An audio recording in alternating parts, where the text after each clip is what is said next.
नमस्कार। भारत के लोकतांत्रिक विकास में मीडिया की क्या भूमिका है, इस विषय पर बात करने के लिए आज मेरे साथ छत्तीसगढ़ी सिनेमा के जाने माने अभिनेता, निर्माता, निर्देशक प्रकाश अवस्थी जी मौजूद हैं।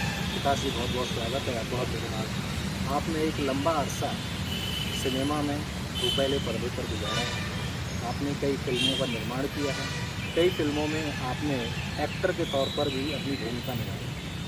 गीत, संगीत, साहित्य, नृत्य, इन सब से आपका सरोकार रहा है।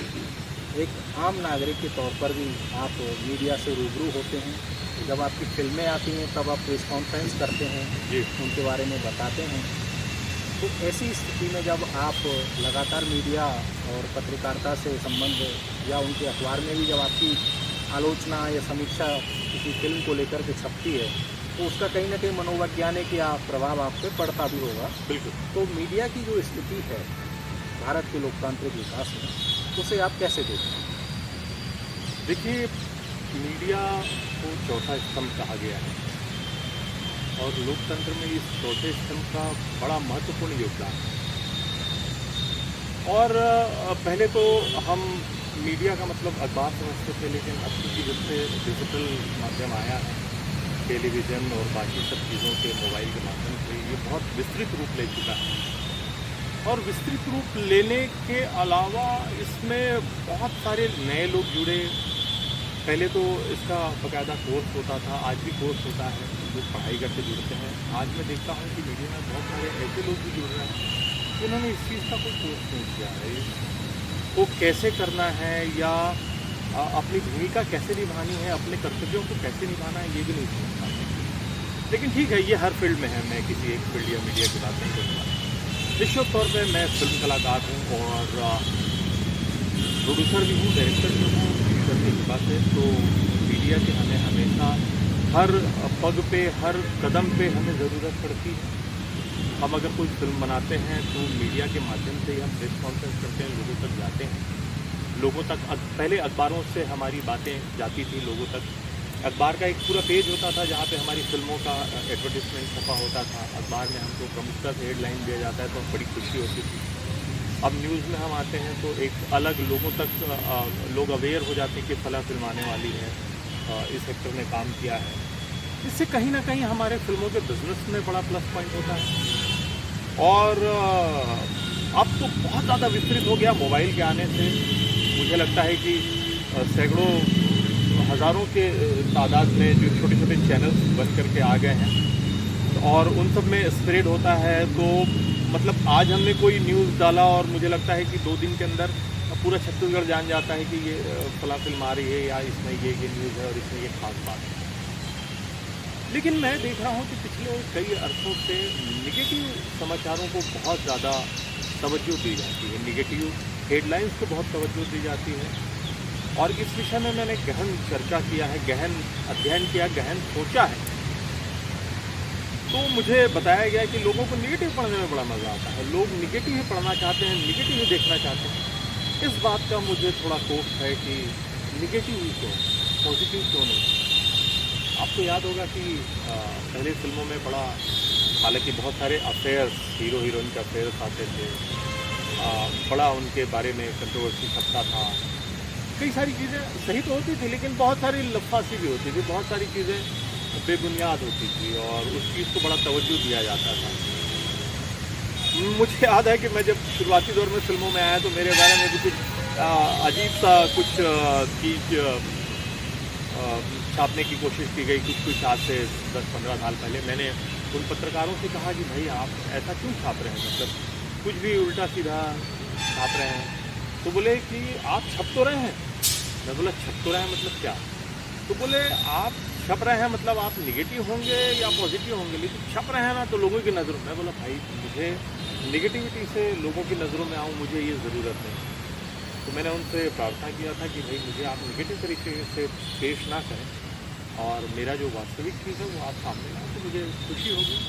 और तो ये सारी चीज़ें आज की दिन पे चल रही हैं। तो निश्चित तौर पे मीडिया का हमारे फिल्मों में भी और समाज में बहुत बड़ी भूमिका है। लेकिन वही बात है कि निगेटिव खबरों को देख करके मैंने अब अपने घर में अखबार पढ़ना भी छोड़ दिया है, मैं समाचारों को देखना भी छोड़ दिया है। तो ये स्थिति है और उसका कारण ये भी है कि कोरोना काल में इतना ज़्यादा कोरोना किया गया कि वो भी एक साइकोलॉजिकल प्रॉब्लम बन करके लोगों में, जिसके घर में लोग कोई घर में बंद भी था तो उसको कोरोना हो गया, बिकॉज वो समाचार देख करके उसने अडॉप्ट कर लिया उस बीमारी को। तो ये सारी चीज़ें हुई तो मैंने अभी तो देखना बंद कर दिया है, लेकिन विश्वास करता हूँ और भरोसा रखता हूँ कि शायद आगे अच्छी चीज़ें, अच्छी खबरें आएंगी और उस तरीके से शायद इसमें कोई परिवर्तन हो जाए। साहित्य, सिनेमा समाज का आईना है। आप जब भी कोई फिल्म बनाते हैं या कोई ऐसा प्रोग्राम तैयार करते हैं, उसकी पहले आप पटकथा लिखते हैं जो कहीं ना कहीं समाज से संबंधित है। बिल्कुल। उसके बाद आप एक नागरिक भी हैं, आप दिन प्रतिदिन जो भी घटनाएं हुई उनको भी करीब से देखते हैं, समझते हैं। आपको लगता है कि पिछले 1.5 साल से जब से कोरोना काल आया, उस दौरान आपने देखा होगा कि बॉलीवुड हो, चाहे छत्तीसगढ़ के स्थानीय कलाकार, बॉलीवुड से जुड़े हुए कलाकार, आप जब एक अपील करते हैं कि कोरोना से बचने के लिए ये सावधानियां बरतिए, हाथ धोइए या इस तरह की एक सकारात्मक जागरूकता का संदेश देते हैं, तो उसका प्रभाव लोगों पर जल्दी होता है और मीडिया उस चीज़ को दिखाता है। और मीडिया जब सुशांत सिंह की डेथ होती है इसी कोरोना काल के पीरियड में, उसका जिक्र करता है महीनों तक, तो लोग उससे परेशान होते हैं। तो मीडिया के ये 2 चेहरे हैं, एक आपके बताए हुए संदेश को प्रचारित कर रहा है, दूसरा किसी अभिनेता के साथ कोई हादसा हो उसको दिखा रहा है, उसको प्रचारित कर रहा है। ऐसी स्थिति में आप एक कलाकार के नाते क्या देखते हैं कि मीडिया को ये सुधार करने की आवश्यकता है और ये काम उनको नहीं करना चाहिए? देखिए, मुझे लगता है लोगों की मेंटलिटी अलग अलग होती है, वैसे ही सारे जो लोग हैं, दर्शक हैं, उनकी सबकी मेंटलिटी अलग अलग है। और आज की डेट पे मुझे याद है कि मैं जब छोटा था तो एक ही चैनल था दूरदर्शन, उसमें एक ही समाचार आता था, एक ही तरीके से चीज़ें होती थी और एक ही चीज़ सारे लोगों के पास जाती थी। लेकिन आज इतने सारे चैनल हैं, यूट्यूब चैनल हैं, आप टीवी खोलते हैं तो उसमें हज़ारों चैनल हैं। तो उसमें अब ये हो गया है कि जिसको जैसा रुचि होता है उसकी रुचि का मटेरियल उसको मिल जाता है। किसी को किसी के सुसाइड केस में मज़ा आने लगता है, किसी को मैसेज में मज़ा आने लगता है, किसी को भारत की राजनीति में मज़ा आने लगता है, किसी को खेल में मज़ा आता है। तो हर किसी के लिए बहुत सारा चैनल है और लोग अपने अपने ढंग से चीज़ों को परोस रहे हैं। कितना सही कितना गलत ये तो वही लोग बता पाएंगे। तो इसमें यही है कि उन्हें अपना चैनल भी चलाना है, उनको सरकार को रेवेन्यू भी देना है, उनको अपने स्टाफ का खर्चा भी निकालना है, तो बहुत मजबूरियां भी हैं। फिर उनको सरकार से, जो वर्तमान सरकार है, उनसे अपने संबंध भी बना के रखने, अदरवाइज उनका चैनल बाहर हो जाएगा। तो इन सब मजबूरियों के बीच वो सर्वाइव कर रहा है। तो अब जो पत्रकारिता है या अब जो मीडिया है, उसकी भूमिका कितनी सही है कितनी गलत है, ये थोड़ा सा इस पर एक प्रश्न चिन्ह लगता है। और मैं अगर कोई मैसेज देता हूँ तो मुझे लगता है कि पहले एक समय था कि जब हम लोग मैसेज देते थे, लेकिन आज तो हर कोई मैसेज दे रहा है। कितना मैसेज कोई लेगा? अब तो कोरोना के लिए लोगों ने इतने मैसेज दे दिए हैं, इतनी चीज़ें, नई चीज़ें आ गई हैं कि लोग खुद एक गांव में बैठा कोई आदिवासी आदमी भी होगा तो एक मैसेज तैयार कर लेगा। इतनी चीज़ें उनको पहले से जानकारी है। तो हाँ, कोई हमसे बोलता है कि भैया आप एक मैसेज दे दीजिए तो हम दे देते हैं, अदरवाइज़ अपने से हो करके हम बहुत ज़्यादा कुछ ऐसा नहीं करते हैं कि उनको ज़्यादा उनके ऊपर हावी हों। लेकिन हाँ, कोई नई बात हमको पता चलती है और हमको सरकार के द्वारा वो चीज़ ऑथेंटिक है ये बात हमें पता चलती है और हमको गवर्नमेंट के द्वारा एक निर्देश मिलता है कि भाई ऐसा मैसेज आप प्रसारित कर दें, आप रिस्पॉन्सिबल। तो हम उस चीज़ को, जब हमको पता चलता है कि ऑथेंटिक है, तो हम उस चीज़ को सामने लाते हैं। अदरवाइज़ बहुत सारे मैसेज आते जाते रहते हैं, उनको हम इग्नोर करते हैं क्योंकि बहुत ज़्यादा मैसेज देना वो भी अच्छा नहीं है। लेकिन हाँ, मीडिया की भूमिका बहुत अब समझ से परे हो गई है। उन्हें बहुत काम करने की ज़रूरत है, लेकिन उनकी अपनी मजबूरियां हैं और उनकी मजबूरियों में वो सर्वाइव कर रहे हैं, बहुत बड़ी बात है। बॉलीवुड के कई निर्देशकों ने निर्माताओं ने मीडिया पर आधारित फिल्में बनाई, जिसमें पेज 3 सबसे पहले, पीके 3 दूसरे नंबर पर हम रखते हैं। अभी हाल ही में एक वेब सीरीज़ आई थी, उसमें भी मीडिया का जिक्र किया गया था, 1992 स्कैम।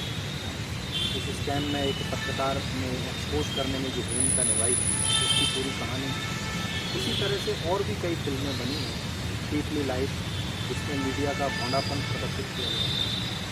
तो एक निर्देशक की नज़र से अगर हम देखें कि मीडिया क्या मसाला मनोरंजन बन गया है?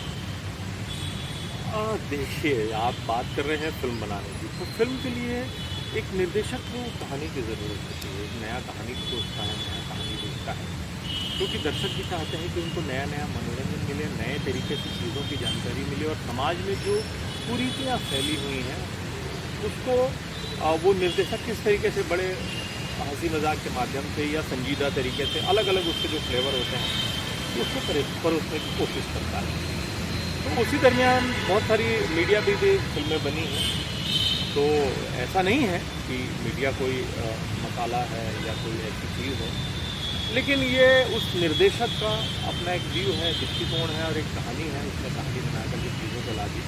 और मैं भी जब कोई फिल्म बनाता हूँ तो मैं कोशिश करता हूँ आज की डेट से, पहले तो मैं बस एम ही फिल्म करते रहता था थोड़ा स्टारडम के लिए, बाकी सारी चीज़ों के लिए, लेकिन अब फिल्म बनाता हूँ तो ये कोशिश करता हूँ कि मैं जो फिल्म बनाऊँ उसमें मेरे द्वारा समाज को कोई अच्छा मैसेज जाए, मैं एंटरटेनमेंट के माध्यम से उनको कोई अच्छी बात बता सकूँ जो समाज के लिए बहुत ज़रूरी है।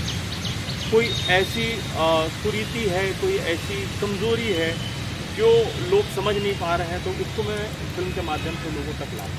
तो ये मैं प्रयास करता हूँ। और मीडिया तो अपना काम कर ही रही है, पर मीडिया कोई मसाला नहीं है मेरे हिसाब से। आपको लगता है कि सेलिब्रिटी का जो व्यक्तिगत जीवन होता है उसमें मीडिया दखलंदाजी या काम ज़्यादा करता है और उसका आप लोगों पर बहुत बड़ा असर होता है? हाँ, ये तो मुंबई में या बॉलीवुड में होता होगा या फिर बाकी इंडस्ट्री में। हमारी इंडस्ट्री बड़ी छोटी सी इंडस्ट्री है, अभी भी हम लोग बड़े घिसट के चल रहे हैं, तो यहाँ इतना ज़्यादा इंटरफेरेंस नहीं। और जो मीडिया भी है, वो लोग इतने ज़्यादा क्लोज हैं हम कलाकारों से कि वो लोग पहले ही हमारा सब कुछ जानते हैं, मतलब हमारा पारिवारिक माहौल से लेकर के हर चीज़ जानते हैं। तो जानते हैं कि इनमें बहुत ज़्यादा वैसा मसाला नहीं है कि उसको सामने लाने से लोगों में कोई बड़ा उनका अखबार बिक जाएगा या उनको लोग पढ़ने लगेंगे। तो हाँ, लेकिन बीच बीच में छोटी छोटी कोई ख़ास बात आती है तो उसको ज़रूर सामने लाते हैं, पर ऐसा कोई दखलंदाजी नहीं है यहाँ पे। छत्तीसगढ़ी सिनेमा के विकास में मीडिया की भूमिका क्या है? बिल्कुल, मीडिया की भूमिका बहुत महत्वपूर्ण रही है। शुरुआती दौर से हम बाकायदा प्रेस कॉन्फ्रेंस लेते थे और सारे अखबारों में, मैं किसी एक अखबार का नाम नहीं लूँगा, और सारे चैनल्स में अपने अपने लेवल पर जा कर के छत्तीसगढ़ी फिल्मों के लिए सपोर्ट किया। लेकिन खुले तौर पे बोलना चाहूँगा कि सरकार की तरफ से कोई सहयोग नहीं। सरकार जिसको कि पहले सहयोग करना चाहिए थी, सरकार ने सहयोग नहीं किया। बड़ी मुश्किल से उन्होंने फिल्म विकास निगम बनाया था, लेकिन अब दूसरी सरकार आई है, इसने भी 2.5 साल में कुछ नहीं किया। ये थोड़ी सी बात चलती है कि बाकी सरकारें बहुत ज़्यादा काम करती हैं। अभी देखिए यूपी सरकार में भी योगी जी ने पूरा एक फिल्म सिटी और क्या दुनिया भर का उन्होंने subsidy, lump sum subsidy, Maharashtra government ने सब्सिडी, बंगाल गवर्नमेंट ने, साउथ का तो आप देख ही रहे हैं। तो उस नज़रिए से देखें तो हमारे छत्तीसगढ़ गवर्नमेंट में कुछ भी नहीं हो पाया। फिल्म विकास निगम बनने के बाद में भी अभी 2.5 साल में इन्होंने अध्यक्ष नहीं बनाया। तो कुल मिला के मीडिया जो है उनका फिल्मों के उत्थान में बड़ा योगदान रहा है और हम हमेशा उनको धन्यवाद करते हैं, धन्यवाद देते रहेंगे। अभी भी वो बिल्कुल हमको तवज्जो देते हैं और हम कोई न्यूज़ उन तक भेजते हैं तो वो प्राथमिकता के साथ प्रसारित करते हैं। तो हमें सारे जो यहाँ के फिल्म लेखक हैं जो अखबार में लिखते हैं उन सबको और सारी मीडिया को धन्यवाद देता हूँ। क्या आपको लगता है कि चुनाव जब होते हैं उसमें जनमत को प्रभावित करने का काम मीडिया कर पाता है? बहुत मीडिया का बड़ा महत्वपूर्ण भूमिका होता है जनमत को हैंडल करने में, और इस बात का कई बार मैंने देखा भी है कि गलत फ़ायदा भी उठाया जाता है, और कई बार क्या हर बार गलत फ़ायदा उठाया जाता है।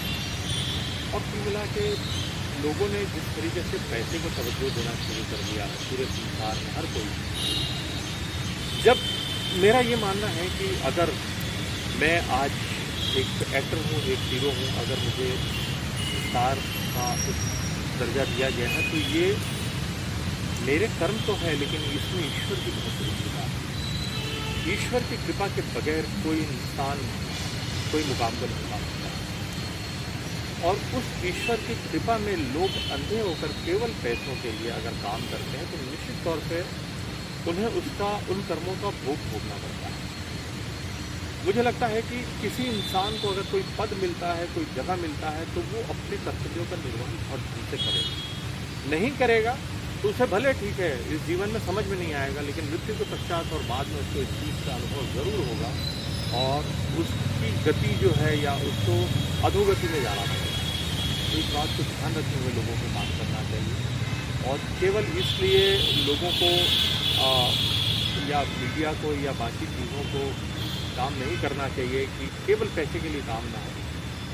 एक सही जनप्रतिनिधि सामने आए, एक सही चीज़ हो, और हमारे प्रदेश का उत्थान हो, देश का उत्थान हो, हमारे लोग आगे बढ़ें, हमारी जनता अच्छा करे।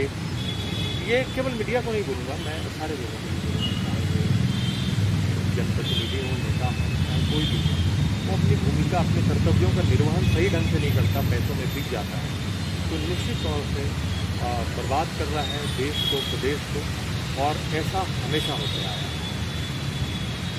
मीडिया छवि निर्माण करने में और किसी की छवि बिगाड़ने में कितना नकारात्मक और कितनी सकारात्मक भूमिका है? हाँ, ये भी है, आपकी छवि बिगाड़ने में भी और छवि बनाने में भी बड़ी भूमिका रहती है। लेकिन ऐसे बहुत सारे बीच में केस हुए, बहुत सारे कोर्ट कचहरी के मामले आए, तब से थोड़ा मीडिया को भी संभल के काम करना पड़ रहा है। और अब किसी के ऊपर में भी कोई लांछन या किसी के ऊपर भी कोई ऐसी बातें बोल करके मीडिया नहीं छापता है, नहीं छाप सकता है। लेकिन ये तय है कि लोग चूँकि मीडिया के भरोसे रहते हैं, वही एक माध्यम होता है जो जिसके माध्यम से किसी व्यक्ति की छवि के बारे में लोगों को पता चलती है।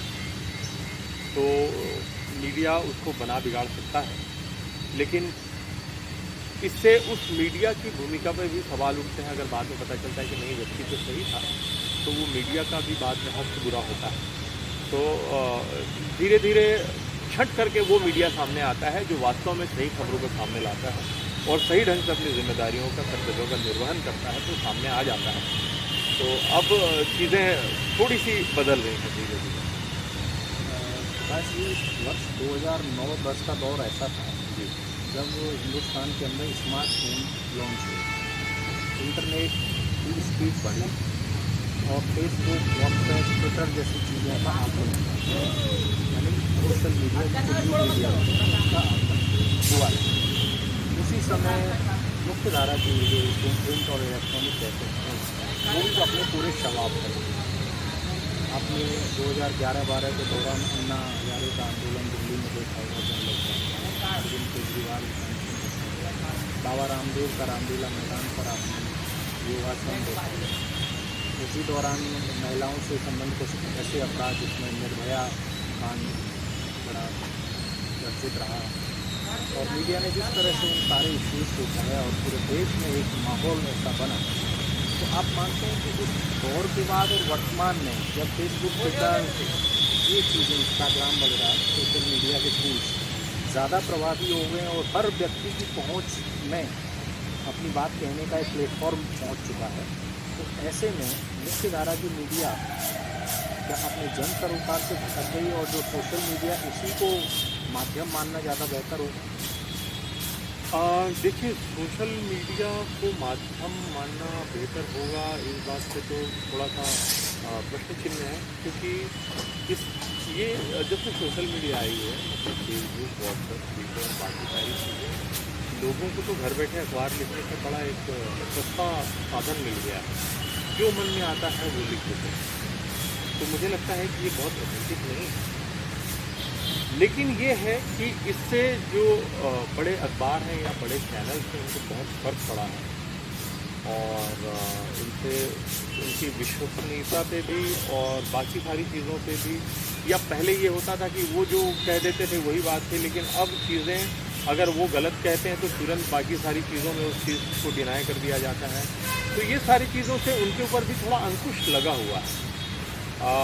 लेकिन फेसबुक और ये सोशल मीडिया को ऑथेंटिक मान लेना या इस पे भरोसा करना संभव नहीं है। आज भी अखबार का और चैनल्स का अपना एक वजूद है, एक अपना वर्चस्व है, और वो कायम रहेगा। लेकिन ये है कि इनके आने से उनके बिजनेस से या उनके काम से थोड़ा फर्क दिख रहा है। क्या आपको लगता है कि मीडिया नेताओं की, अभिनेताओं की या अभिनेत्रियों की जो कुछ वैसी तस्वीरें या उनकी वीडियोस दिखाता है या छापता है, जिसको ग्लैमर का नाम दे दिया जाता है, लेकिन किसी पारिवारिक रूप से देखा जाए तो कई घरों में उन तस्वीरों को एक साथ बैठ करके नहीं देखते हैं। तो पत्रकारिता को पोर्नोग्राफिक पत्रकारिता करने का भी एक जो ये ठप्पा लगा है, ये अपनी पॉपुलरिटी या टीआरपी बढ़ाने के लिए नग्नता की ओर, अश्लीलता फैलाने में मीडिया अपने काम कर रहा है। आप मानते हैं कि मीडिया इस दिशा में बढ़ रहा है, इसको रोकना चाहिए? बिल्कुल रोकना चाहिए। अगर कोई मीडिया ऐसा कर रहा है और वो केवल इसलिए कि उसको थोड़ा तवज्जो मिले, उसकी बड़ी बिक्री हो जाए, उसके चैनल्स को लोग ज़्यादा सब्सक्राइब करें, देखें, इस वजह से अगर वो ऐसा करता है और हमारे सामाजिक और संस्कृति को के ऊपर छेड़छाड़ होती है, उसके ऊपर हावी होकर कोई काम होता है, तो ये बिल्कुल गलत है और ये इस मीडिया को नहीं करना चाहिए। और निश्चित तौर पे हम भारतीय लोग हैं, भारतीय संस्कृति है। फिल्मों में भी आप देखिए कि एक निर्देशक होता है, एक प्रोड्यूसर होता है, अपने हिसाब से फिल्में बनाते हैं, कुछ गंदी फिल्में बनाते हैं, कुछ अच्छी फिल्में बनाते हैं। आप राष्ट्रीय की फिल्में उठा के देखिए कि इनको एक फाइट सीन भी नहीं रखते हैं फिल्मों में, बहुत साफ सुथरी फिल्में बनाते हैं। वहीं एक फिल्म में लगातार फाइट होता है, एक फिल्म में लगातार हत्याएं दिखाई जाती है, एक फिल्म में लगातार गंदे सीन्स और बिकनीज में लोगों को दिखाया जाता है। तो ये चीज़ें हैं, लोगों का अपना परोसने का तरीका है, और लेकिन कहीं ना कहीं हमारे भारतीय संस्कृति से छेड़छाड़ जो हो रही है वो गलत है। चाहे वो मीडिया करे, चाहे वो फिल्म करे, चाहे कोई भी करे, चाहे वो अखबार करे, चाहे कोई पत्रिका करे, ये गलत है, ये नहीं होना चाहिए। क्योंकि हम पाश्चात्यता के जितने पीछे भागेंगे हम उतने ही गर्त में चले जाएंगे। मैंने देखा है कि लोग विदेशों से, पाश्चात्य लोग यहाँ आकर के यहाँ की संस्कृति को, यहाँ के योग को जानना चाहते हैं, समझना चाहते हैं, सीखना चाहते हैं। हम सनातन धर्म के लोग हैं, हम सनातनी लोग हैं, हमारा हजारों लाखों साल का इतिहास है। इन चीज़ों को ध्यान में रखते हुए इन चीज़ों से बचना चाहिए, मीडिया को भी और उन फिल्मकारों को जो इस तरीके की गंदी चीज़ों को परोसते हैं। विकास जी, वर्तमान में अभिव्यक्ति की आज़ादी के नाम पर मेरी मर्जी वो एक ट्रेंड चला है, क्या चाहते हैं कि कैसा सुधार होना चाहिए आने वाली पीढ़ियों में, तो वर्तमान स्थिति में जो पत्रकारिता हो रही है? देखिए, जब एक बच्चा पैदा होता है, बड़ा होता है, और उसके घर के संस्कार क्या हैं, वो कैसे संस्कारों में पला है, और वो बड़ा होता है और मीडिया ज्वाइन कर लेता है या कोई चैनल खोल लेता है या किसी तरीके से उसको पैसे खर्च करके, लोग पागल हैं, लोग उसको लाइसेंस दे देते हैं और वो एक नौकरी ज्वाइन करता है और उसके थॉट्स लोगों पे थोपना शुरू करता है। तो ये जो मेरी मर्जी वाली थॉट्स जो हैं, ये मुझे लगता है कि उन्हीं लोगों से निकल के आते हैं। अब एक 21-22 साल का या 25 साल के व्यक्ति की सोच में और एक 50 साल के व्यक्ति की सोच में अंतर तो है। जब एक व्यक्ति 22 साल का होता है तो रोड में चलते हुए अगर वो उसके संस्कार अच्छे नहीं है तो लड़की को छेड़ता है। लेकिन जब वो 50 साल का हो जाता है वही व्यक्ति, वही 22 साल का, तो उसके घर में बहन और बेटियां हैं, तब वो लड़कियों को नहीं छेड़ता। तब उसको अकल आ जाता है कि हमको ये काम नहीं करना है। तो पत्रकारिता में भी उन लोगों को सामने ला करके या उन लोगों को सारी चीज़ों को कंट्रोल करना चाहिए जो कि एक मिच्योर्ड है या बाकी सारी चीज़ों में उनके अंदर मिच्योरिटी है। तो ये जो नई मेरी मर्जी वाली जो चीज़ें आ रही हैं और ये जो यंग जनरेशन ला रही है, क्योंकि उनके थॉट्स, उनकी सोच, उन्होंने चीज़ों को समझा नहीं है, जाना नहीं है और उनको लगता है कि वो सब जान लें। तो ये इस तरीके से जब चीज़ों को लाते हैं तो वही मामला गड़बड़ होता है और मेरी मर्जी कहने से नहीं होता है।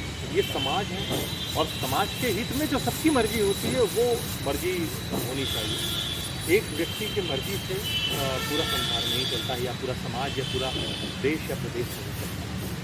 प्रकाश जी, शाम के वक्त न्यूज़ चैनलों पर तो ये डिबेट के प्रोग्राम, उनमें से कईयों के नाम तो ऐसे होते हैं जैसे दंगल, टाल ठोक, आर पार, आमने सामने, बिग फाइट,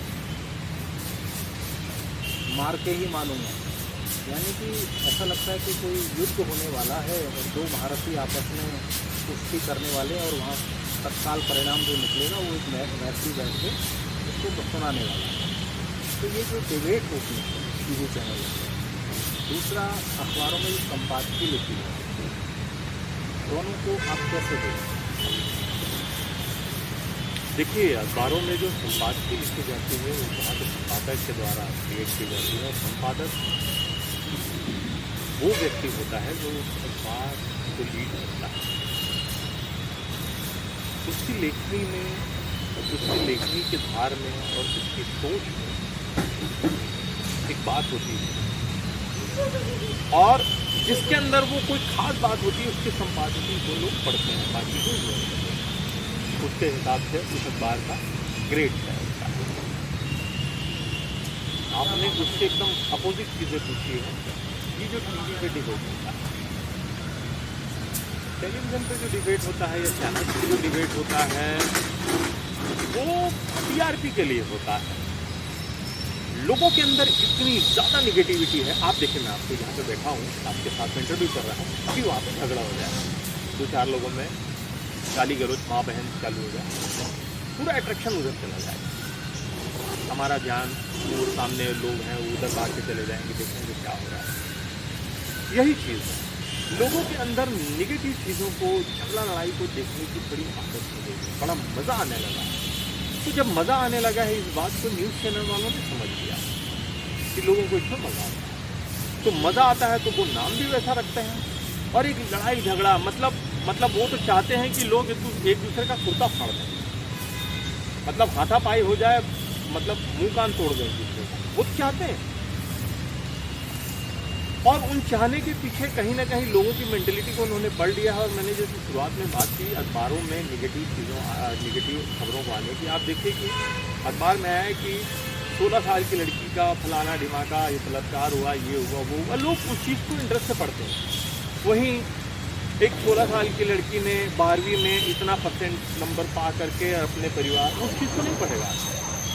तो ये जो लोगों में एक निगेटिव खबरों को पढ़ने का, जानने का, देखने का जो निगेटिविटी आ गई, उस चीज़ को और तवज्जो दिया जा रहा है, उस चीज़ को और बढ़ावा दिया जा रहा है, उसको और उत्प्रेरक उसके अंदर डाला जा रहा है। और यही एक कारण है कि लोगों टीवी पे दंगल और बाकी सारी चीज़ें, लड़ाई झगड़ा लोगों के बीच में, अगर वो नहीं भी कर, आप देखिए वो एक सीरियल आता था बिग बॉस, उसमें अगर लड़ाई झगड़ा नहीं होता है तो आदमी आउट हो जाता है। अगर वो वहाँ पे अंदर में पूजा तानी कर रहा है, मारपीट कर रहा है, तो अंदर में बना रहेगा। अगर वो सीधा साधा सा सरल सा सज्जन सा व्यक्ति है तो बाहर हो जाएगा। ये चीज़ है जिसकी वजह से ये लोग करते हैं। उनका अपना टीआरपी है, अपना चैनल है, लेकिन समाज के हित में ये बिल्कुल नहीं है, ऐसा नहीं होना चाहिए।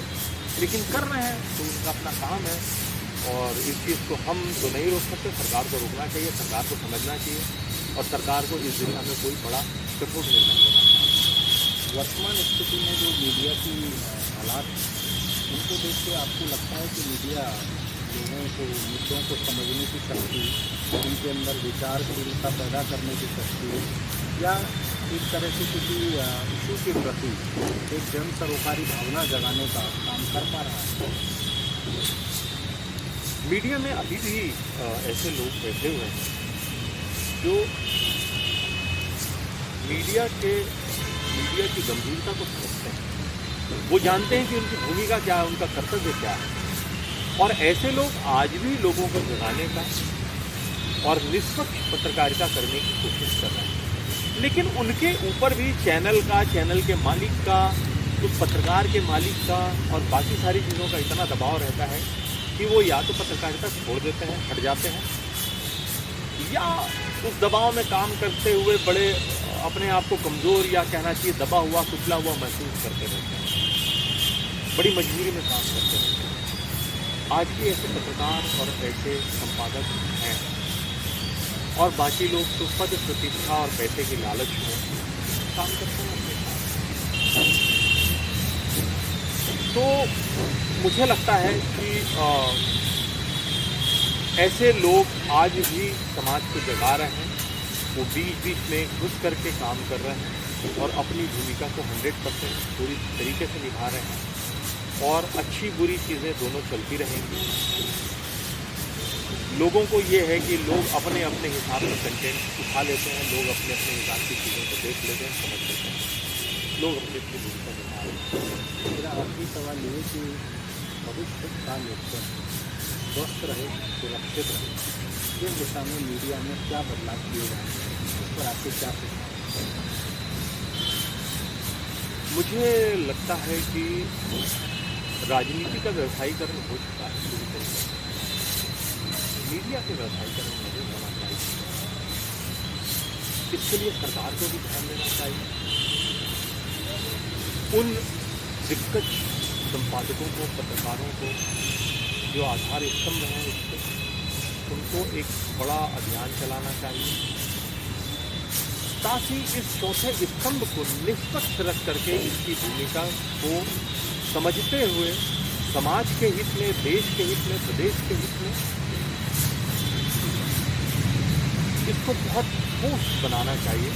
और ये सरकार और उन पत्रकारों, जैसे मैं आपको बताऊं, फिल्मों की बात करता हूं तो मैं अपने आप को यहाँ का एक जिम्मेदार फिल्मकार मानता हूं, और मैं उस चीज़ के लिए हमेशा प्रयास करता रहता हूँ।